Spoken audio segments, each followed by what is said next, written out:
to talk about your video next tomorrow. Okay, I just like to post it on YouTube. Girl, Be cool. good luck. You are so neat. Take a deep breath. Yay! We got less than a minute to go, y'all.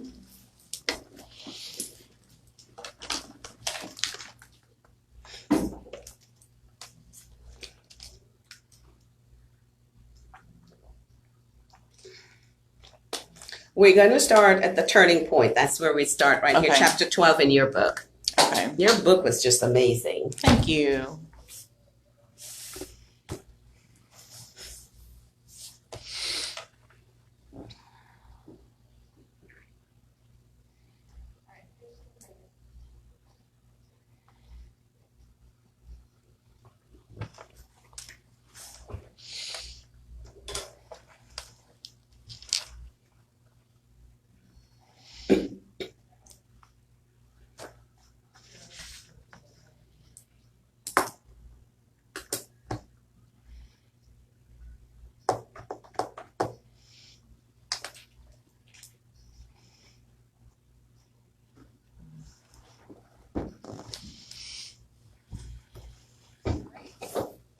Good morning. Good morning.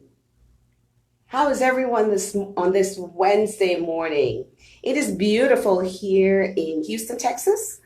And today we are going to chat or continue our conversation with the amazing, courageous Dr. Tyra Hodge.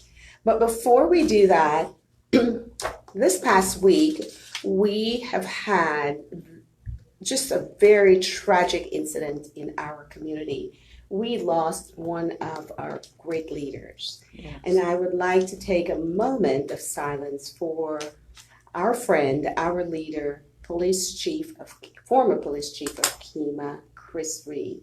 So if you'll just recognize him and his family in a moment of silence.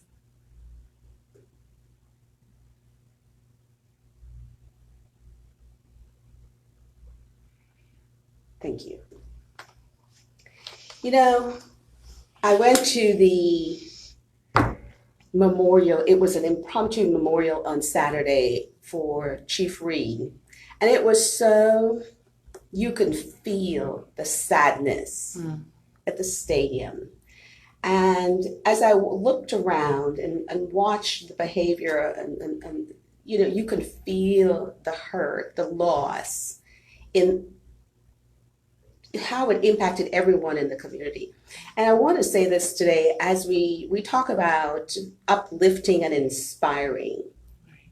This show is all about that, uplifting, inspiring, and motivating. And so today what I would ask is that you live today as if it's your last day. Because we don't really know when it's our last day. So love, laughter, be joyful. Be kind, random acts of kindness. Yes. Just be that person because you never know if you'll have time to say, I wish I could. Because most of us don't. And so today I want to dedicate this show to Chris Reed and his family and his wife and kids, Jenna, and our community. It is a tremendous loss. Yes. And it is fitting that my guest is Dr. Tyra, as I call her, because her story is absolutely riveting and uplifting. And when we talk about out of ashes, this is exactly what I mean when I say live your life as if today's your last day, because we don't know the cards that we're dealt with. It's what we do with those cards. Exactly. It's how we play those cards and what we do with it. And so, Dr. Tyra, we're going to continue the rest of the story from 2 weeks ago. And just to give you a quick recap, for those of you who are listening in for the first time, I welcome you.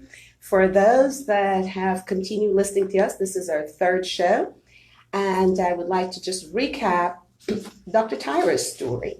At a very young age, 20 or so, Yes, she, as her book Out of Ashes talked about, she was clubbing. She was homeless. She was pregnant. She was using. And yes, she tried to commit suicide twice. Now, if that's not a bag full of the bad cards, I don't know what is. But what's important is what she did with the cards that she was dealt. And so today we're going to take part two of the rest of the story, and we'll share with you. It is raw, it is riveting, and she doesn't hold back anybody. She just say it like it is. She owns it. And so for that, I absolutely thank you, Dr. Tyra. Oh, Doreen, thank you so much for having me on your show. It's definitely an honor. Well, your story is appropriately, as you call it, out of ashes, because you took your life and you made something of it. And so today, for anyone listening out there, whether it's just one person, if this show and Dr. Tyra's story can lift you up and uplift you and take you out of that, wherever you are, whatever place that you're down in the dumps, you can do it because she did it with all of those things. And so today we're going to take the story from the turning point. And we're talking about the turning point in her life. So share with us, we talked where we left it the last time was that you felt this voice telling you go back to school. You went back to school, you got scholarships to allow you, you have your kids but no daycare. All of that was taken care of by some of the graciousness of the people that you've met. Organizations, yeah. The organizations. Just being in the right place. Well, we call it the right place at the right time, but I call it divine intervention. Absolutely. But you had to do something too. I did. I had to act on that faith. I had to believe that, for one, that I really did hear from God, and that two, that He was going to do what He said. Now, there was a moment there where I felt like, okay, did I not hear from God? Or I know I heard from Him, but is He dangling a carrot in my face just to snatch it out?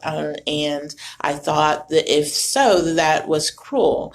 Because that day that I was driving down I-45, just right here in this area, right here in the Clear Lake area, I'm driving down the road, and I asked the Lord, after all this, being, at that time I was homeless pretty much. My mom had let me stay with her for just a short time, but I was going to have to go somewhere else.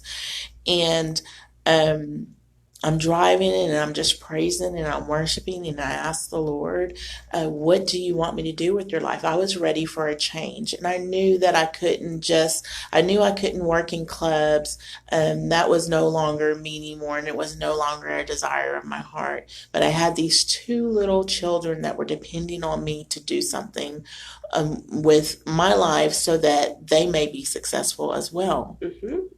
And I knew that I could not stay in the place that I was, in the condition and even the socioeconomic status. I mean, always struggling, always having to deal with people at the welfare, because those are not the nicest people. They're not paid very well. Not now. I've met some great people, so, please don't send me emails about, how hard we work. And yes, they work so hard.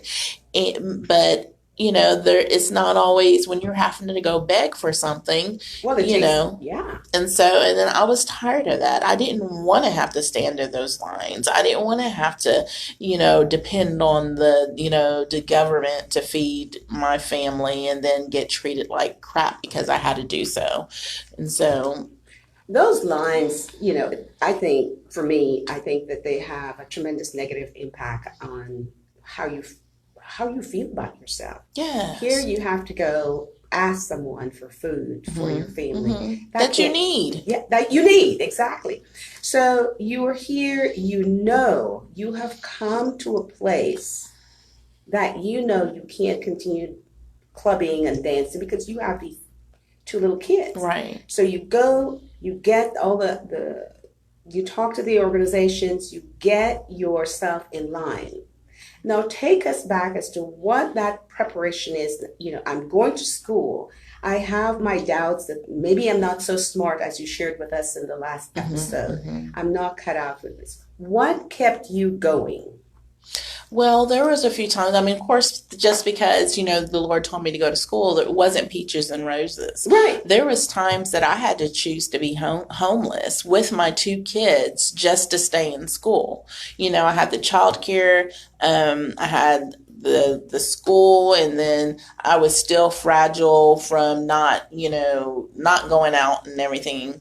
And there was times when I could not afford the apartment, even though God had worked things out, but there still was going to be some struggles. There was still going to be a fight to stay in school. So there was times when I had to go stay in shelter or stay nowhere, with my kids. And the choice is that I knew that if I struggled right now for a little while, I knew it would be, 2 to 4 years, that if I struggled right now, it was going to benefit my kids later and benefit me later. Because the last thing I wanted to do, that mentality of the South, is that I was what, my father was and I was, we get stuck in this cycle. And I'm not here to bash on welfare, but you get caught up in that cycle and it becomes a generational thing, and it has to be, and in some cases it was designed to be that way, to keep people down, to keep African Americans. Okay, now I'm going off, but anyway, I'm sorry. Let me pull it back in.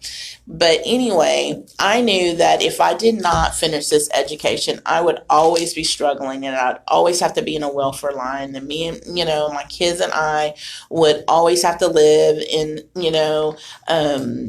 neighborhoods that weren't conducive to the environments that I wanted to develop for them. And I would always have to be around, drugs. There was just, never ending things there was just so much I wanted to break off my life and break off the lives of my kids before, they got too much older. And so at that, there was a time in there within the early years of school to where I was homeless going to school. Trying to finish school. You knew that change was coming. You knew that not only did you have to change for you, but for these twosome, as you call them in the book. The gruesome twosome. The gruesome twosome. You had to change for the gruesome twosome. Yes. And that by changing, you would change the lives of your gruesome twosome. During that time, so you're homeless, you've got these two beautiful gruesome twosome kids, as she calls them in the book, and you have to study. You have the added burden of not having to come home because you're homeless. You still have to find funds to feed these kids, put gas in the car. At what point in this journey that or should I say, is there a point in this journey that you say, I can't do this? This is too much. It's overwhelming. Many times it crosses your mind, and it's easy to just give up, throw up your hands. Yes, and so just to quit, that's easy. That is so easy, just to give up. And so, but the courage lies in when you say, you know what, I got to figure this out, and I have to stay with it no matter what the pain and the embarrassment is right now, that I'm, possibly going on 30 years old and I don't have a place to live, but I'm trying to go to school. And to a lot of people, that didn't make sense. I had people saying, well, you need to stop going to school and get a job and start contributing.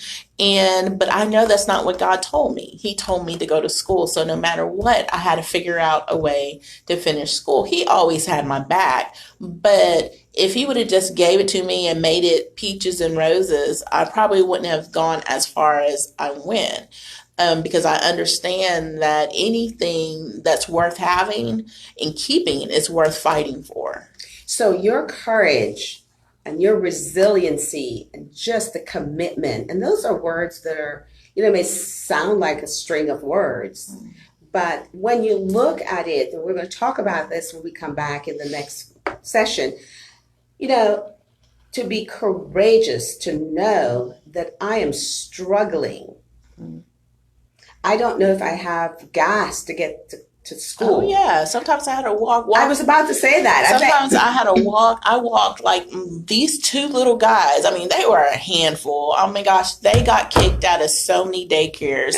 And I'd had one day I had to walk 2 miles with these two in one direction and then walk all the way back to school. three miles because I had to make up the 2 miles in the Sure. direction I walked. They walk an extra mile to get to school, and then late at night, walk back to go get them from the daycare just to find out that they had been kicked out.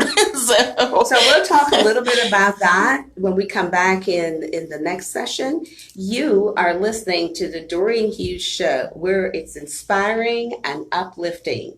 Today we have Dr. Tyra, and when we come back, we're going to talk about the courage that it took, along with her two gruesome twosome, as she calls the kids, to finish school, and what it took from her just to get there. Stay tuned.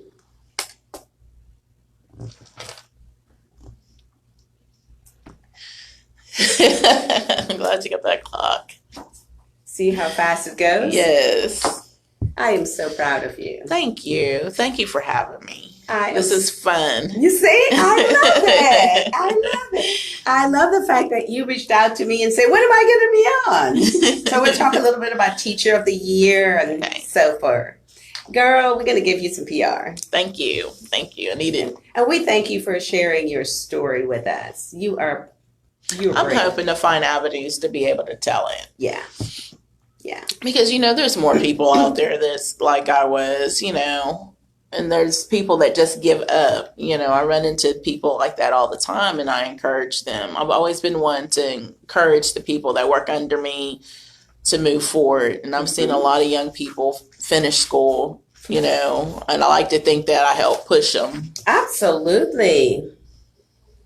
I love the job hunt versus husband hunt.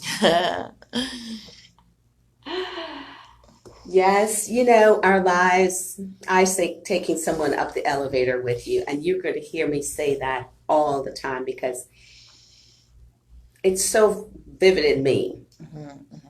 If you just reach out to a young person and say, how I'm here for you, whether it is a reference or a conversation, just the fact that you are there, come with. I think it's so important. And we don't do that enough. No. We don't do that.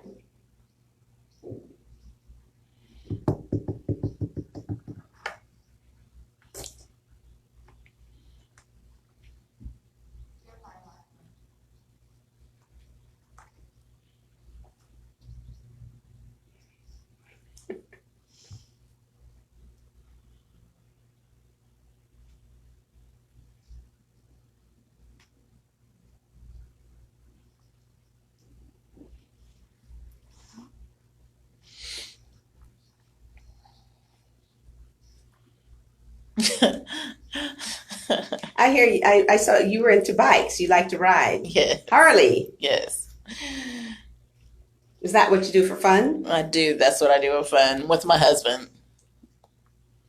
Do you drop?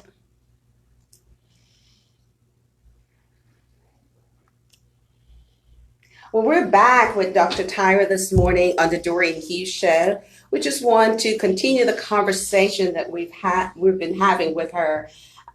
Out of Ashes is her book. It's online at Amazon.com as well as on her website, Tyra. Barnes and Noble. Barnes and Noble. Anywhere you can get books online. So we are having the conversation with her. As you know, she has had a very, very difficult life, and she is at a phase in her book. We are chapter 14 in her book where we are talking about changes at the turning point. She has these two gruesome twosomes, as she calls her kids in the book, and she realizes she has to change. She has to make the changes. She has to sacrifice, and be courageous. And whatever it took, the attitude is that I have got to do this for my kids, for me to be better, to be a better person, because she knows that her life has changed and it will continue to change, not only for the kids, but herself. And so that's where we are. We are today on the Doreen Hughes Show. This is about inspiring and uplifting and motivating. If we can share this story with one young person, or maybe not so young person, Right. and it changes you, and you said, I can do this. I can change my circumstances. I can go back to school. I can go back and do whatever. Mm-hmm. Then we have won. We have passed on a golden nugget to say, if one person can do it, I can do it. That's uplifting. Right. That's changing. That's saying I'm courageous enough that I can do this, regardless of what it takes. And is it going to take courage? Is it going to take a long time to say, is it going to take walking 5 miles back and forth Right. to do it? Absolutely. Yes, yes. So we're going to keep it as the guy said, he said the word real 8 times. I'm going to say 2 more times. We're going to keep it real, real. So we're going to talk about, Dr. Tyra, we're talking here, you're taking classes, you realize that it's difficult, but you continue, you're resilient. And now, what year in school are you? Second year, third year? Probably second, third year, Alvin Community College. I think I had like 63 credits and they finally kicked me out. They were like, no, you got to go to university. I was afraid to go to university. I like Why? almost, I know, because I knew it was going to be harder in math, than junior college. Junior college, was fun. The teachers were nice. The classes were smaller. So you were comfortable there. I was very comfortable. And so I was afraid to go to the with big 63 classes. hours. Yes, Oh, girl. 63 hours. And so I think you're supposed to have 40. And I was like, no, you got to go. And so in between that time, I had met my ex-husband. And so that was that, job hunt versus husband hunt. So let's talk about that, because in the book, on chapter 14, you talk about job hunt versus husband hunt.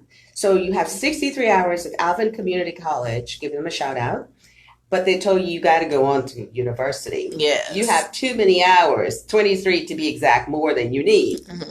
So at that point, in that transition, Dr. Tyra, did you decide I need a man or I need a job? It was both. I was lonely, I was raising these kids alone, kind of progressing through, school. And I was, and I wanted somebody to help me with my children. And not just that, I wanted I wanted a whole family. How old are the kids at this point? The kids are about 4 and 5, okay, maybe. They're pretty young. Oh, and the biggest thing was that they were asking. This one time, I went on a date, just like with this guy that I had met, and he comes to the house, and my kids are there, with the babysitter. And, the first thing my kids ask, are you my daddy? And then they start jumping around, my daddy, my daddy, my daddy. I was like, oh my gosh, that guy never took me out again.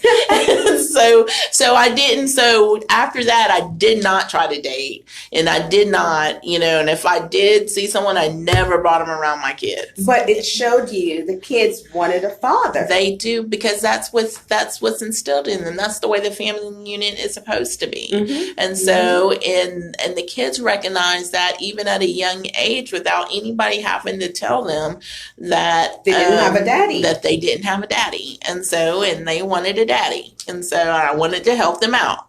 So do you, this date comes to the house and they're thinking, this is my daddy, scared the guy out of his weebie jeebies, I'm sure.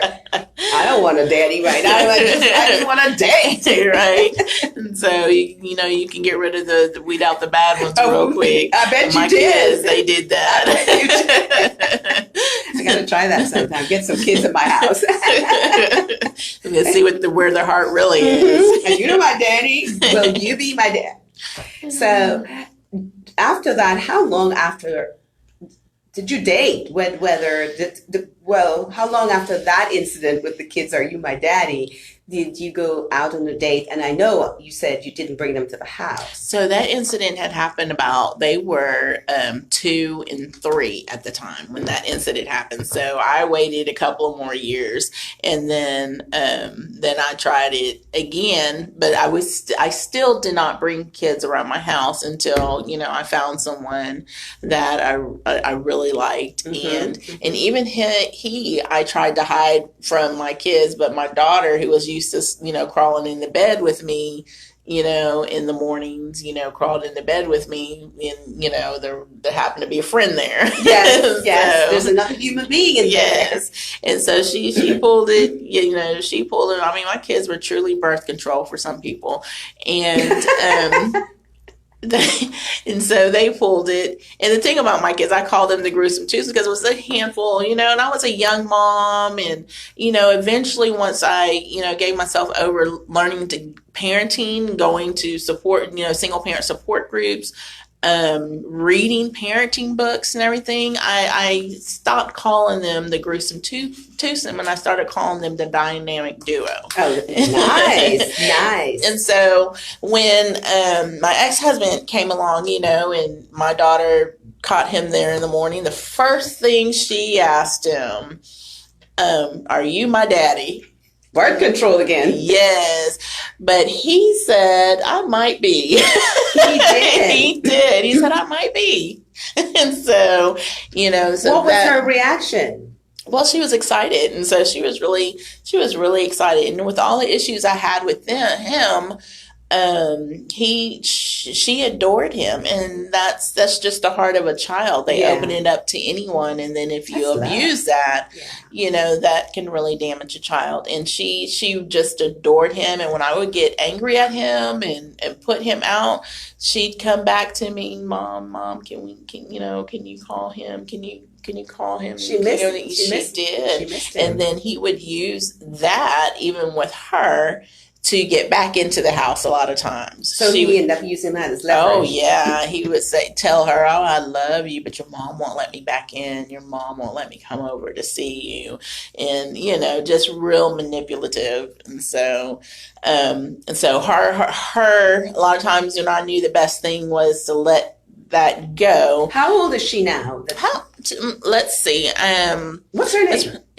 Nicole. Nicole is how old now? She is 20. She's 20 no, years old. at the time that her. Oh, at the time. Yes. And at that time, she is about, I think, they're about 4 or 5. They're 13 months apart, the older two. Probably about 4 or 5. She thinks she was 3, but I think she was about 4 or 5. Okay. So she has some sense of understanding of what's going on, and she recognizes that this and she don't want to let go of her daddy. No, because it's the only one that she had. Yeah. The only one that she knew, and so and she loved him. So do you think that this man manipulated Nicole on purpose to get to you, or it was something that? Talk to us about that, because that could be very destructive. On some point, I really do believe that he cared for my kids, but he had a serious drug problem, and so he loved that more. And I about that time, I was studying to be chemical dependency counselor, and so sometimes women want to fix a man, Sure. to change them and make them in the image that we want. We want to build them up. We can fix them. We can fix them. And so, but I could not fix him. And so it was a never ending cycle, because he would tell the kids that he loved them. And he would tell me, I love you. And I wanted to believe so much that he loved that he loved us. I didn't believe that he was out there cheating and stuff like that, that the problem was drugs. And there, years later, I realized that drugs off and on, I mean, we were not together, I married him. We were not together more than, we were together as a married couple. Mm-hmm. Because, I couldn't keep a car. He'd take our car and trade it for crack. He'd always disappear. So that's what he did. He did the disappearance. Yeah, he did the disappearance act to do drugs.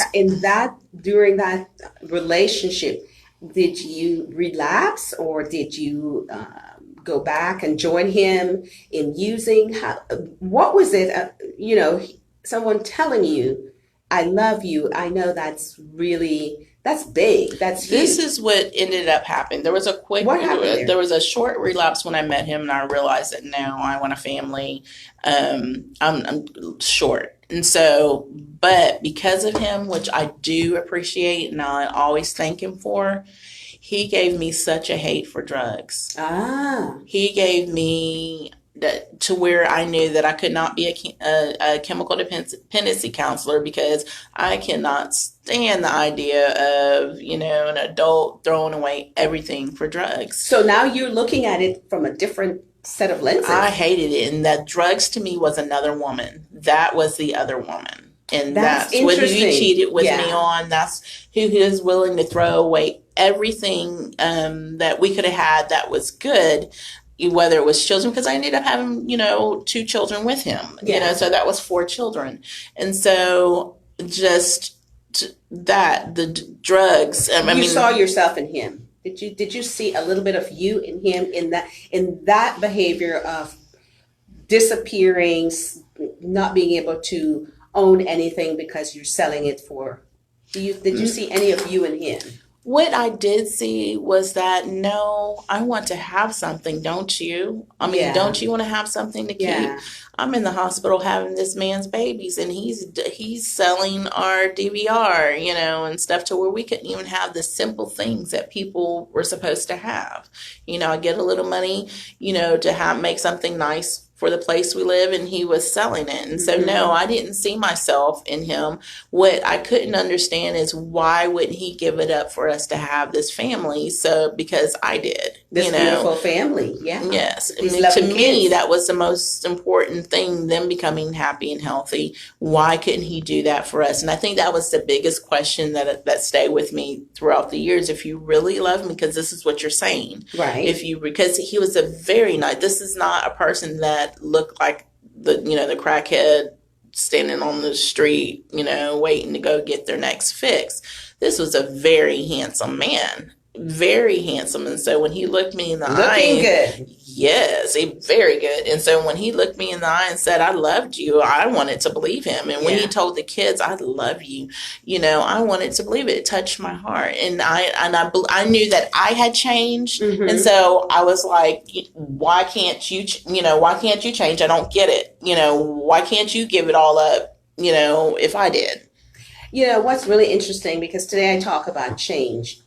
Change is it sounds like a small word, it's just change. Mm-hmm. But when a person starts to change, amazing things happen, not only inside and outside, but the way you think of others, what your expectations are. Because you knew back then that you were changing. Mm-hmm. And that change, you knew that you didn't want it to be around your kids. Mm-hmm. You were disappointed in this man. You were telling me you love me and the kids, but yet you can't stop using. Right. It's interesting, because if you didn't change, that could have been acceptable. Right. And so, I see that with students now. They may have been sent to me because they were caught with marijuana or alcohol. Mm-hmm. But, if their dads and their moms are selling it, they can't understand why it's wrong. Right. Or why they're even being punished for it. Right. And so trying to break that cycle, mentality, and that mentality of thought, hey, well, it's illegal right now on the land, so therefore it's not legal. Yeah. And so the courage for you to do that, because you have somebody that you care about, but this person's using. At what point in that relationship you knew you had to send him out the door and never come back? Just not being able to have simple things, so finally, within that time of being with him, like I said, he was not with us more than, because I was always having to put him out because I couldn't trust him to be around my car because he would take it into somewhere downtown Houston and sell it to JoJo, for Oh some crack. my. And so, I mean, And you have to go get your car from yes, JoJo. and I'm getting closer to finishing, my first degree, and there's a light that I'm seeing at the end of the tunnel, and starting to see and imagine good things for the family. Yeah. And there was a time that I just, I broke down. I said, Lord, well, this is what happened. I really needed to know his heart if he really did love me or not, and this was just a serious drug problem versus, just being a selfish problem. And so a neighbor said, Tyra, why don't you pray that the Lord asks you to see his heart? And she said, now be careful now, because when you pray that, the Lord is probably going to answer your prayer. And so I was like, I had just bought and matter of fact, I think about this time I had graduated. Okay. And so I had just bought my first house in a brand new neighborhood that was being built. And so, feeling really blessed. And I think I had already divorced Daniel first, but I had married him again or something. I don't know. I'm sorry. How many times you married this guy? I married him twice. Oh, boy. My husband now always throws that in my face. It's like, no, you've been married 3 times. But I can still consider it only one. Yeah. I still only consider it one go around, but because I didn't really date even when, But you knew you needed him out of your life. Yes, I did. You called it in the book. Needed it out. You called a marriage made in hell. Yes. I was with a friend last night and they said they called their spouse ball and chains. I'm like, what? Oh, yes. So you knew that this marriage is not going well and you're moving on. You're about to graduate. Mm-hmm. So how are you feeling about the kids? How are you feeling about, what God's purpose is in your life? And walk us through a little bit. You're moving on. Things are on the upswing. Mm-hmm. You're about to graduate. My kids, my kids are becoming under control, but I did notice that one of my children had an anger problem that resembled his. And matter of fact, she would use some of his phrases. She'd get mad at him and say, "Get the hell out!" And she was a little girl. Is this Nicole? That is that girl. And so Nicole, and it was neat about Nicole. Nicole has been blessed with an amazing voice, and she has a talent to write music, and she's a great writer. So I'm hoping that she'll continue to develop that, but. She had a lot of emotional scars from this. Mm-hmm. And so this is one of the things I would, advise someone else, to stop it. And what I needed to do was not go back and forth with it. Not as long as I did. They were watching because they don't do what we tell them to do. They do what they see us do. Yeah. And so she started to develop, some of those angers. And so let's talk about that when we come back about Nicole. And, you in chapter 16, you talk about God's purpose, what he really wanted from me. And so we'll talk about that in the last segment. Okay. And, give some words of wisdom to anyone who's listening out there, how your life today compared to your life at 30 differs. Okay. And the struggle, but it can be done. Yes. So when we come back, this is the Doreen Hughes Show. You caught that, didn't you? That was a 20-minute segment. Isn't that amazing? Yes. So it goes by so quick. 20, and then 15. Okay. So we'll talk about in the last segment, I just love this book. In the last segment, we're going to talk about you today, where you feel as if you can give back. We'll talk about the kids first. Okay. How you're changing the impact that you have on them. you're seeing their gifts now. Mm-hmm. They're young adults, Mm-hmm. at least Nicole is 20, Yes. and how you are now giving back to your students at And Cleveland not just ISD. that, and to the community as well with the nonprofits that I've done. Yeah, So, excellent. Good times come to those who wait. So I'm going to give a shout out because it's all part of this, how being courageous and taking the time to really achieve your whatever your goals are. Because my dream for many years is to be a realtor, and I finally I'm getting there. yay. So I'm gonna That's awesome. I'm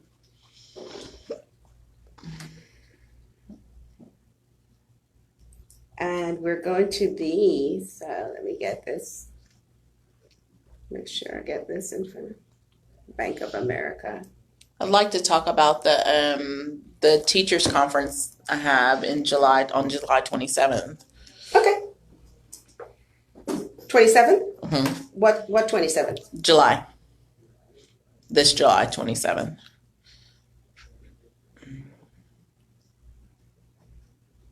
It's called Contagious. Contagious. I'll let you.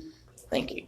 And so we're going to cut about maybe 60 seconds before we end because I want to give a shout out to this real estate. Okay. Good morning again. We're back live.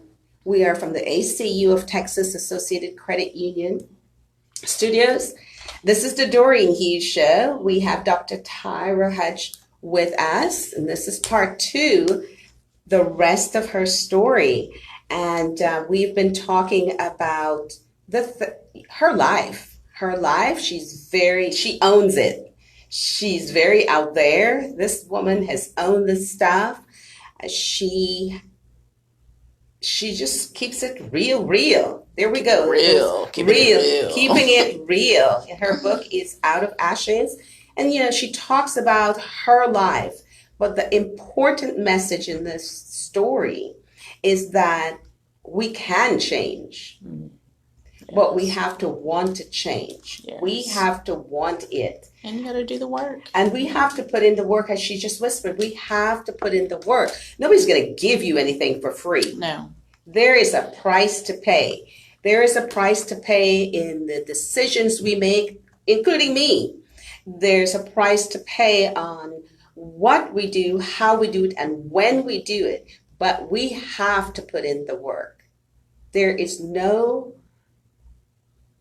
freebies.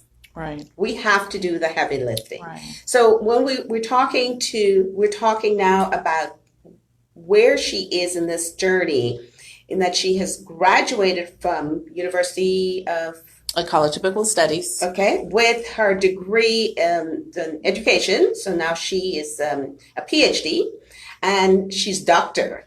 She has. Oh, you're talking about what I have now? Yeah. Oh, yes.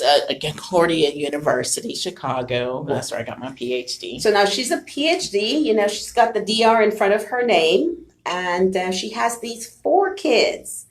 She recognizes that Nicole, the oldest, had some talents, but we're talking right before the break how her past life is now impacted or has impacted Nicole, the oldest. She's not the oldest. She's the second. Oh, she's the second, but she's the oldest girl. Yes. Okay. So Nicole is beginning to act out a little bit. And walk us through that, because now you're seeing some things that you recognize in Nicole.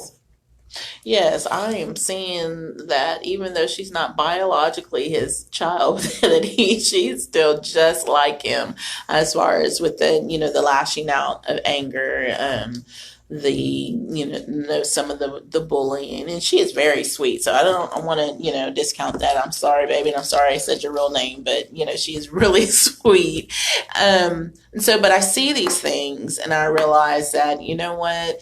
And after my neighbor had told me, ask God to show you his heart. And I did that. Mm-hmm. And so I prayed that prayer and I just said, Lord, I really need, I need to know what the right thing to do is for me and these kids. And it was really about the kids. I had to put myself out of it. You know, is it more important for them to have a father there, or is it more important for me to stand alone on this? And about this time, I had been for a few years. I had my nonprofit, Mothers Raising Children Alone, and I did single parent support groups. And so I was really involved in that. And I had to think about the advice I would give them, my single moms. And so I did. I prayed that prayer.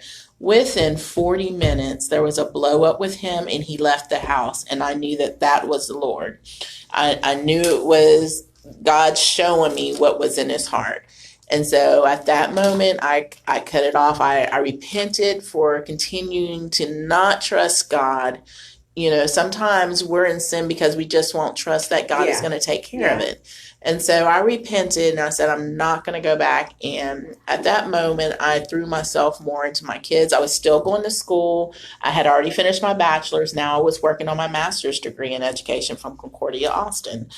And I also threw myself into the nonprofit Mothers Raising Children Alone. And so that's what I had been doing. Yeah. So you knew as you went from bachelor's to master's, you knew, and I would imagine not only knowing, but you are changing along the way because education changes us. It does. So you are growing along the way. You are becoming someone that you can, as you said earlier, you can see the light at the end of the tunnel. Yes. And so you're here now in this place. You talk about job versus husband. You graduate and now you're about to enter real work. Yes. So with the time that we have left, talk to us about your work. You've entered the job force. You're out of school. Mm-hmm. How your life experience is impacting your teachings in the classroom? Well, I felt really insecure compared to the other people that were working. I saw everybody as so smart because, I always thought that I wasn't smart and I struggled through school and I just saw everybody that I worked with as smart and me. Girl, you are smart. And me just getting in there, and doing this. I don't have a PhD. But you are still very smart. And I ended up finding a niche. There was a position that was open actually even before I graduated, working with students with emotional disturbance. And this is something I understood. I understood these children that were born of parents that had done drugs while they were pregnant, or these children that had parents that, and not all the parents are bad. Some are good and it just happens that they have kids with emotional problems. Right. Or, it's life. Yes. And so, these kids whose parents had anger issues, or these kids whose moms had run off. And the strangest thing, I just want to throw it in there, they talk about kids that don't have fathers, but some of the worst cases I've seen are the kids without mothers. And those are the ones that you need to worry about. Yeah. And so I ended up having a talent for my job. I was able to understand these students, and when they decided to throw chairs at me and cuss me out and everything, I was able to stay calm. Mm-hmm. And so that was the biggest part of the job, was staying calm, but then to be able to work with them and still teach them. You understood.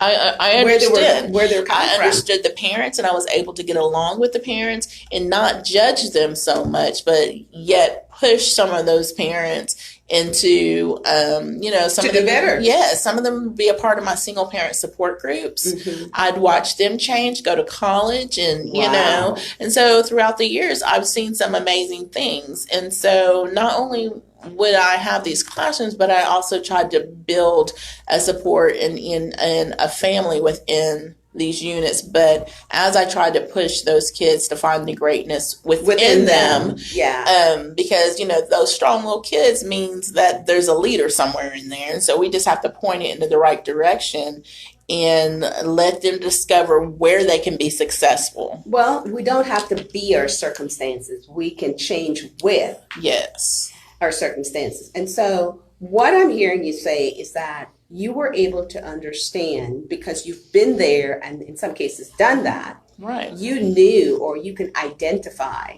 with these kids and their parents, whether it's mom or dad or both. Right. I call that, Dr. Tyra, I call it taking someone up the elevator with you, shining light upon someone.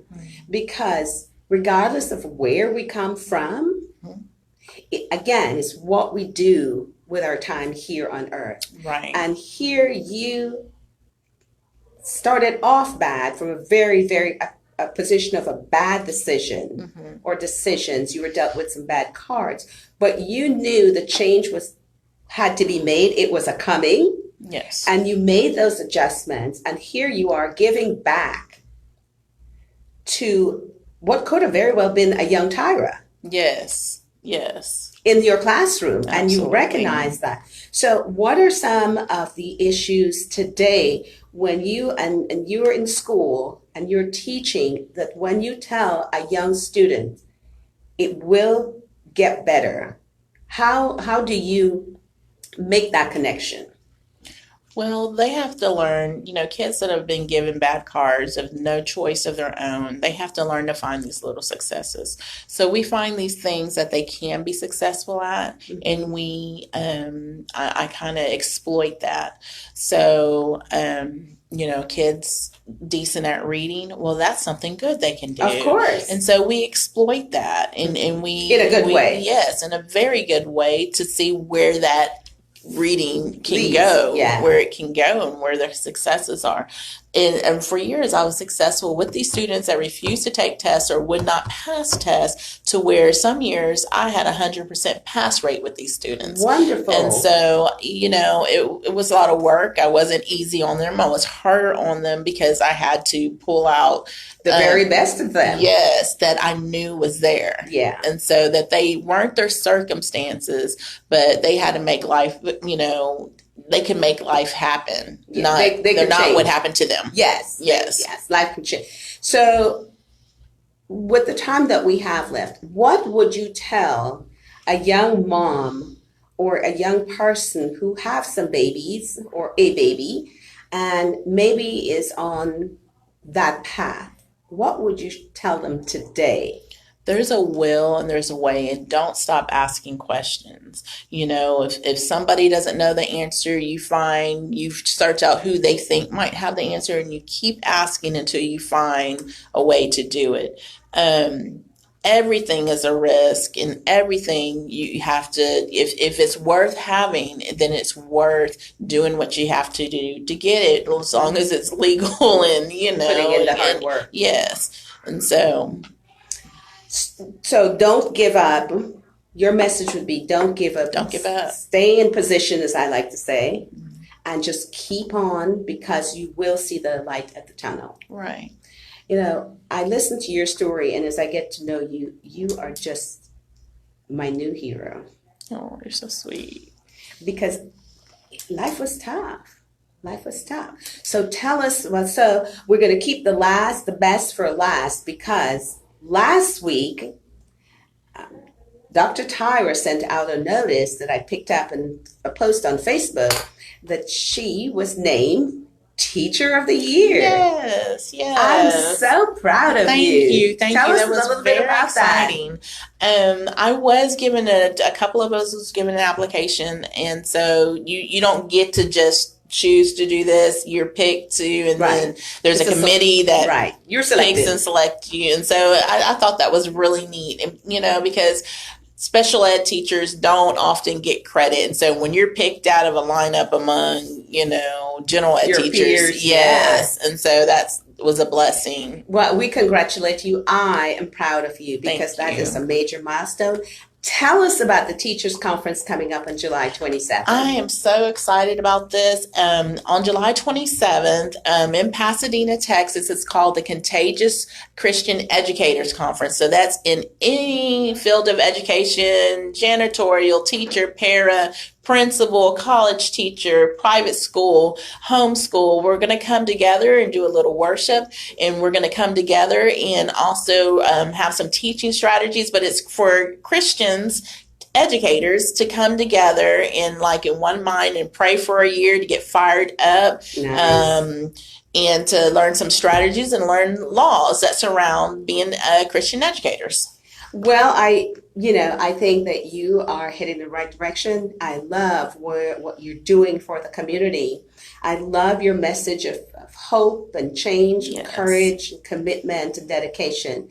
And on a positive note, I just want to share with the audience out there who's listening in that one of my big bucket list this year was to get my real estate license. Yay. And that has happened. Yay. So I am just thrilled of never stop learning and growing, because it's life. If you stop learning and growing, you become complacent. Yes. It's a word, and you die. Yes. You die mentally, and you end up on the couch eating bonbons.